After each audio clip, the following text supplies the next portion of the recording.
Hello everyone, welcome back to Piece of Physics. In this particular video, we are going to see motion under the gravity. In like here, we are going to see if object is being thrown or released from some height. Okay, so here we are going to see three parallel case. Okay, in this case, the object is just being released. Here, the object is being thrown with velocity v naught upward, and here the object is being thrown vertically downward with velocity v naught. Okay, so here first is are just released,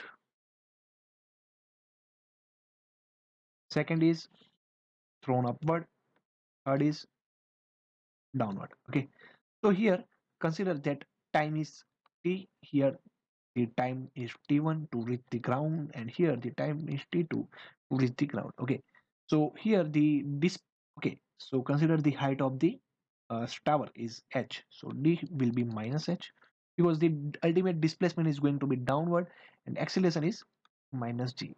Okay, and this particular point we can take it as reference point. Okay, so our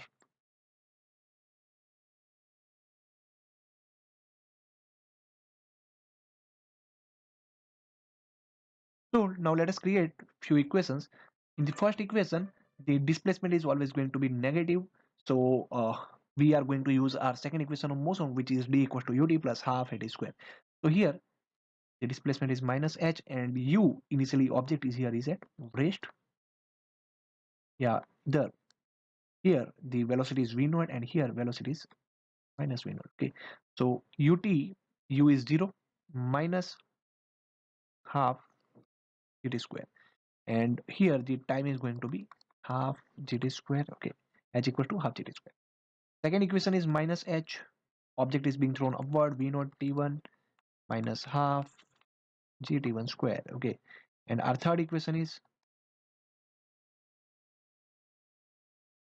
minus h equals to v naught t2 minus half gt2 square. Okay, so now let us rewrite our equation 1. Okay,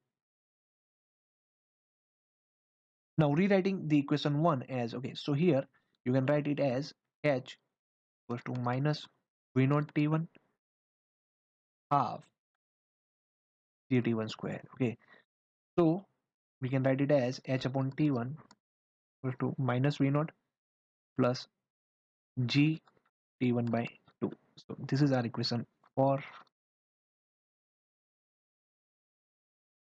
Okay, now rewriting the equation 3. Okay, so here we can write it as h on t2, this is v naught plus gt2 by 2. Okay, this is our equation number 5.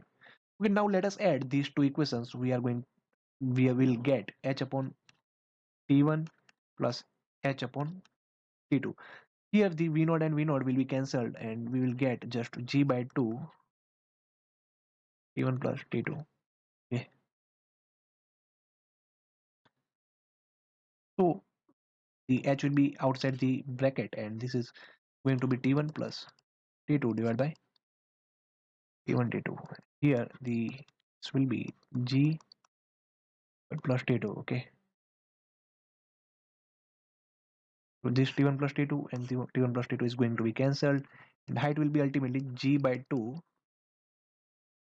t1 t2. Okay, now let us look into the our first equation. First equation was h equals to half t square. Okay, and we can write t square equals to t1 t2.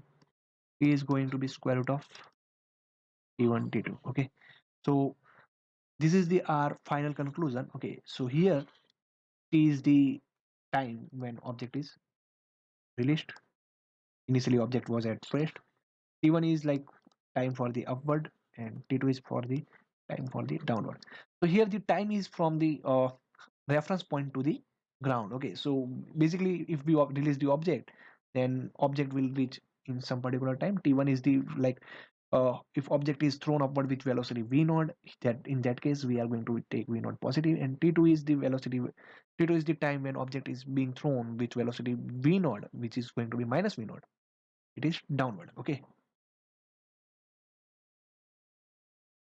Consider one case in which object is being released and the object is going to reach in time t, okay, and that time t is made up of equal n intervals of time delta t, okay. So if the object is being reached, or if object reaches the ground in 5 seconds, so it is made up of 5 intervals of 1 second, okay. So here the delta t is the equal time interval, okay. So in the first second, consider, so in the first interval,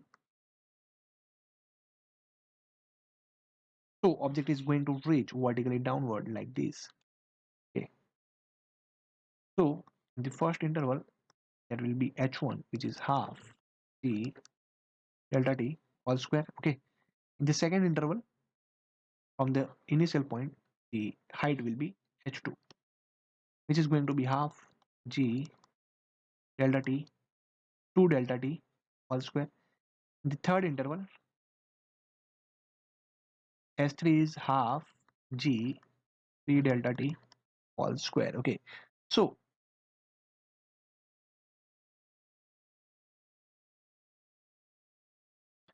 here time is 0, here time is delta t, here time is delta 2 delta t, and I'm just taking the intervals, here time is 3 delta t, okay.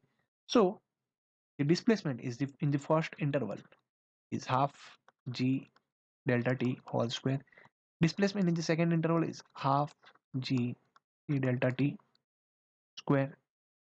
Displacement in the third interval is going to be half g 5 delta t square, okay. So if you can see, here the displacement is can be taken as d1, d2, d3. So this is going to be d1 is to d2 is to d3 is going to be 1 is to 3 is to 5, okay. So here you can see that displacement in particular interval is going to be the ratio of the odd numbers, okay. This is also known as Galileo's law, okay. So that's all for this particular theory of the motion under the gravity, and in the next video we are going to solve few problems based on the gravity motion, okay. So thank you so much, stay connected to the channel for further videos. That's all.